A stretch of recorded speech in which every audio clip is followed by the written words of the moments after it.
Can you believe what you have been seeing on CNN today, ladies and gentlemen? Can you believe it? Supposedly, a CNN reporter found Osama bin Laden, took a television camera crew with him, went into Osama bin Laden's hideout, interviewed him and his top leadership, his top lieutenants and colonels and generals in their hideout. This is a CNN reporter with a camera crew. And he came out and told everybody, within 3 weeks, Osama bin Laden is going to attack the United States and Israel. Now, don't you think that's kind of strange, folks?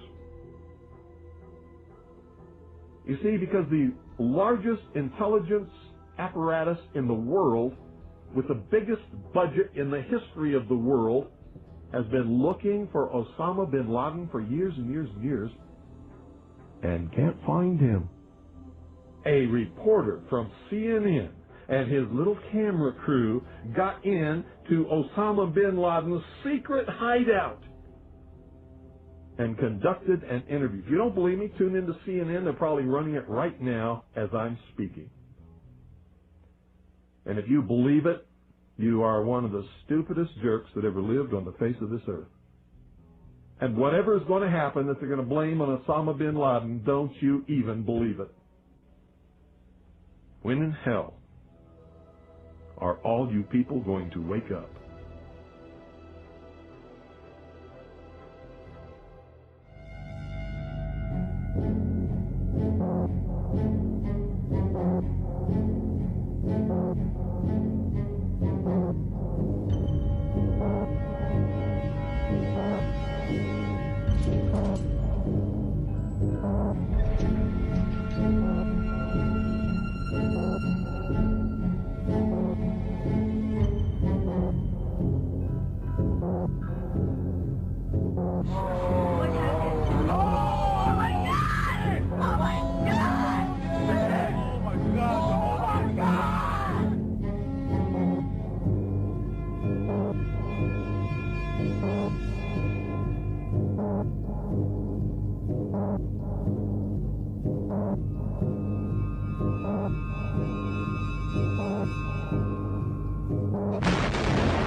An examination of the building's steel beams and columns could have shown whether explosives had been used to slice them, but virtually all of the steel was removed before it could be properly investigated, then put on ships to Asia to be melted down. It's important for us to not reveal how we collect information. That's what the enemy wants. And you have no evidence that the government's behind 9/11, and I frankly think it's an awful thing to allege, considering it's not true and you haven't proved that it is. It's totally implausible. Like, we would report that if that were true. Because these guys own our government. They print our money, and they own not only the government, but they own you. You are their property.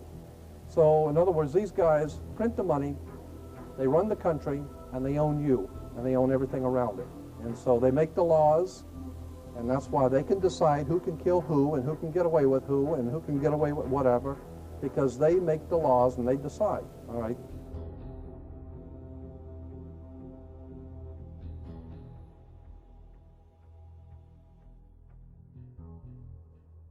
On that day, what did the president say to you?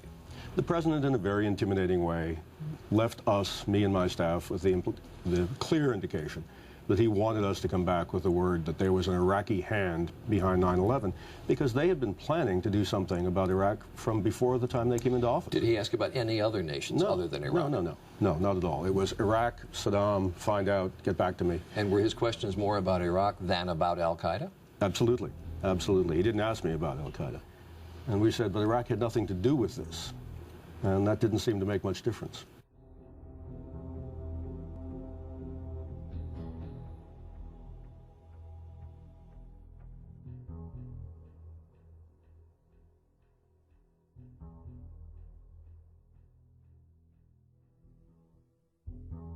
And we'll continue to work together to achieve peace. That's what we want.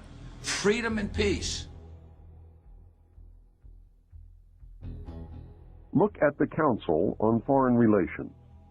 Many members, in fact, the majority, never serve on the executive committees. They never go through any initiation of any kind. They are, in fact, the power base and are used to gain a consensus of opinion. The majority are not really members, but are made to feel as if they are. In reality, they are being used and are unwilling or unable to understand. They may have been or may be members of the Christian or Jewish religion, but that is only to further their own ends. They are, and always have been, Luciferian and internationalist. They give allegiance to no particular nation, although they have used, on occasion, nationalism to further their causes. Their only concern is to gain greater economic and political power. The ultimate objective of the leaders of both groups is identical. They are determined to win for themselves undisputed control of the wealth, natural resources, and manpower of the entire planet. They intend to turn the world into their conception of a Luciferian totalitarian socialist state. In the process, they will eliminate all Christians, Jews, and atheists. You have just learned one, but only one, of the great mysteries. The people who are running this country from behind the scenes do not care a thing about Americans or bloodshed anywhere. I think we're going to awaken one day to find out that we've all been too relaxed and entertained and watching television and being entertained with all the cares of life, never realizing what is going on in this country. In the secret, ladies and gentlemen, they are at least, very bare minimum, 50 to 100 years ahead, beyond what you can even imagine.